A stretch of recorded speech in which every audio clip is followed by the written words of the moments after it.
Hello friends, my YouTube channel defence classes पे आपका स्वागत है। आज मैं आपको एयरफोर्स जितनी रैली कंप्लीट हुई है उन सब रैली में फिट कैंडिडेट का डाटा बताऊंगा।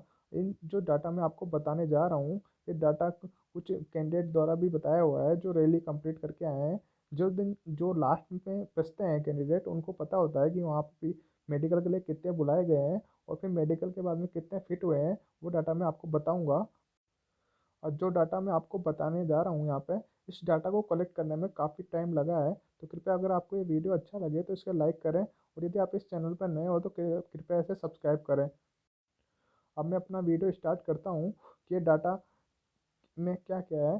तो मैं जो डाटा बताने जा रहा हूँ, ये केवल एक्स ग्रुप के कैंडिडेट है जो रैली कंप्लीट करके आए हैं। तो मैं पहले स्टेट पे राजस्थान को लेना चाहूँगा। तो राजस्थान में 1988 कैंडिडेट को शॉर्टलिस्ट किया गया था, जिसमें से 561 कैंडिडेट को मेडिकल के लिए बुलाया गया था। मतलब 1988 कैंडिडेट को शॉर्टलिस्ट किया गया था और 561 ऐसे कैंडिडेट थे जिन्होंने रैली का मतलब जीडी वगैरह जीडी क्लियर कर लिया था। फिर इनको मेडिकल के लिए बुलाया गया था। फिर इसमें से 410 से 430 कैंडिडेट ने मेडिकल फिट हुए थे। मतलब 410 430 तक लास्ट तक यही कैंडिडेट बचे थे जो राजस्थान से फिट हुए हैं। अब मैं बिहार पे चलता हूँ, तो बिहार में 2208 कैंडिडेट को रैली के लिए शॉर्टलिस्ट किया गया था। फिर यहाँ से 620 कैंडिडेट के लगभग, ये डाटा लगभग में है, तो 620 कैंडिडेट के लगभग मेडिकल के लिए बुलाया गया था, जिसमें 430 से 440 के मध्य ये कैंडिडेट फिट हुए थे मेडिकल में। अब हरियाणा की बात करता हूँ मैं, तो हरियाणा में 1570 कैंडिडेट को शॉर्टलिस्ट किया गया था, जिसमें से 530 से 550 के बीच में कैंडिडेट फेज टू मतलब मेडिकल के लिए क्लियर हुए थे। जो 380 से 400 ने मेडिकल क्लियर किया था। ये डाटा भी बिल्कुल एक्यूरेट तो नहीं है, लेकिन 380 से 400 के मध्य ये डाटा के लमसम है। ये बिल्कुल एक्यूरेट डाटा तो नहीं है, लेकिन इसके बीच में बिल्कुल पॉसिबल है कि यही बच्चे ने मेडिकल फिट हुए थे। अब मैं उड़ीसा की बात करता हूँ, तो यहाँ पे 1311 कैंडिडेट थे जो डे अब यहाँ पे जो 150 मैं बता रहा हूँ, ये बिल एक स्टूडेंट द्वारा बताया हुआ था उड़ीसा के। तो जहाँ से 100 से 110 बच्चे ऐसे थे जिन्होंने मेडिकल फिट हुए थे। अब बात में नीचे जैसे कर्नाटक की तरफ चलते हैं, तो कर्नाटक की मैं बताना चाहूँगा कि कर्नाटक में 1666 बच्चे थे जो एक्स एंड वाई दोनों के थे, जिसमें से 200 कैंडिडेट मेडिकल के लिए बुलाए थे। एक्स ग्रुप की बात हो रही है यहाँ पे। तो एक्स ग्रुप में 200 बच्चे मेडिकल के लिए बुलाए थे, जिसमें से 150 के लगभग बच्चे ने मेडिकल क्लियर किया था।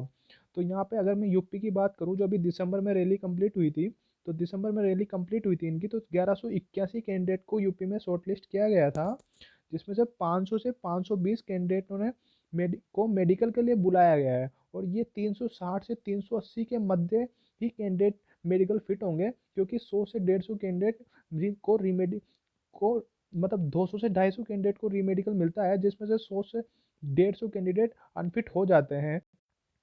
अब यदि मैं अब झारखंड की बात करूं, तो यहाँ पे 1773 कैंडिडेट को बुलाया गया था, मतलब शॉर्ट लिस्ट किया गया था, जिसमें से 530 से 560 के मध्य कैंडिडेट को मेडिकल के लिए बुलाया गया है। और यहाँ पे से 420 से 430 के मध्य कैंडिडेट ही मेडिकल फिट होंगे। और यदि मैं अब दिल्ली की बात करूँ, दिल्ली सेंटर की, तो यहाँ से बिल्कुल एक्यूरेट डाटा है। ये 502 को मेडिकल के लिए बुलाया गया है, और यहाँ से 360 से 380 के मध्य यहाँ पे मेडिकल फिट होंगे। अब यदि मैं आपको यहाँ पे टोटल रैली जो पास कैंडिडेट थे, यानी जो मेडिकल के बुलाए गए थे, अगर मैं आपको उनके बारे में बताऊं, तो यहाँ पे क्या नाम से एक मिनट, जैसे 3593 से 3663 कैंडिडेट को मेडिकल के लिए बुलाया गया है। और इसमें से यदि आपको फिट कैंडिडेट की संख्या देखोगे, तो यहाँ आपको पता चलेगा कि 2610 से 2720 के मध्य कैंडिडेट की संख्या यहाँ आपको दिखाई देगी। आपको यहाँ पे 2700 के लगभग संख्या दिख रही है जो मेडिकल फिट कैंडिडेट है, जबकि वैकेंसी लगभग 2500 तो होती है एक्स ग्रुप में। जबकि पिछली बार की बात करूँ मैं एक्स ग्रुप की, तो लगभग 2682 वैकेंसी थी एक्स ग्रुप में।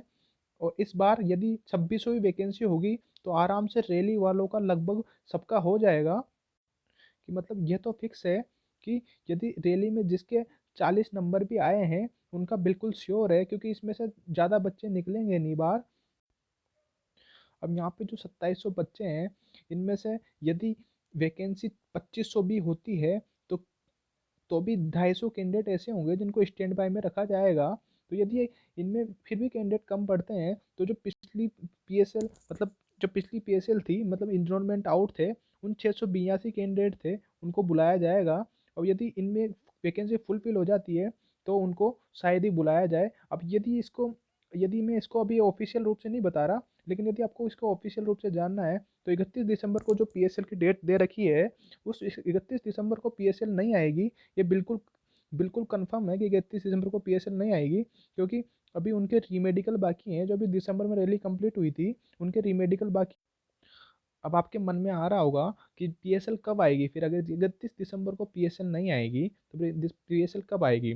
तो पीएसएल जब तक इनके मेडिकल पूरे नहीं हो जाते और जब तक उनके वापस जो प्री मेडिकल नहीं रीमेडिकल मिलता है यदि वो पूरे नहीं होंगे तब तक पीएसएल का आना बहुत मुश्किल है। इसलिए मैं जब तक मेरे को लगता है कि 20 जनवरी के बाद ही पीएसएल आ पाएगी। यानी आप ये मान सकते हो कि end of January end of January मान सकते हो आप कि एंड ऑफ जनवरी के मध्य ही पीएसएल आएगी और उससे पहले पीएसएल आने का कोई चांस नहीं है।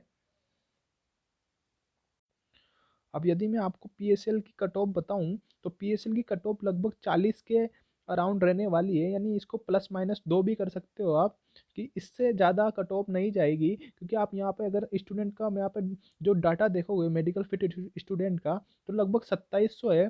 और ये 2700 स्टूडेंट इतने ज़्यादा भी नहीं है कि अगर कट ऑफ इससे हाई जाएगी तो इतने बच्चे उनको फुल नहीं मिल पाएंगे। इसलिए कट ऑफ 40 से प्लस माइनस 2 ही रहेगी। तो ये बिल्कुल कंफर्म है कि कट ऑफ 40 से प्लस माइनस 2 ही रहेगी। यानी आपको यहाँ पे दो बातें मालूम कर पड़ी है कि दिस पीएसएल कब आएगी। तो पीएसएल एंड ऑफ जनवरी को आएगी। यानी ये 31 दिसंबर को पीएसएल नहीं आएगी। और पीएसएल की कट ऑफ कितनी होगी तो पीएसएल की कट ऑफ 40 प्लस माइनस 2 होगी। यानी 38 से लेके 42 तक आपकी कट ऑफ होगी। और ये बिल्कुल श्योर है। अगर आपको ये बिल्कुल पता करना है तो आपको जब पीएसएल आएगी तो आप बिल्कुल देख लेना, क्योंकि 38 से 42 के बीच में आपकी पीएसएल की कट ऑफ रहेगी। अगर किसी स्टेट की रिक्वायरमेंट रैली का अगर आपको पास एग्जिट डाटा पड़ा है बिल्कुल एज इट इज तो आप उसको कमेंट बॉक्स में मेरे को बता सकते हो। तो मैं उस डाटा को इसमें और करेक्शन करके अगला वीडियो में उस डाटा को इसमें जोड़ के अच्छे से एक वीडियो और बना दूंगा। तो कृपया आपको ये वीडियो अगर अच्छा लगे तो कृपया लाइक करें, और यदि आपको वीडियो पसंद नहीं आए तो कृपया डिसलाइक करें। और इस डाटा को कलेक्ट करने में मेरे को बहुत मेहनत करनी पड़ी है। तो कृपया अगर इस डाटा में कोई मिस्टेक हो तो आप इसे कमेंट बॉक्स में बता सकते हो कि इस डाटा में कहाँ पे कुछ प्रॉब्लम है। तो कृपया अगर मैं उसको अगले वीडियो में उसको नेक्स्ट वीडियो में उसको करेक्शन करके बता दूंगा।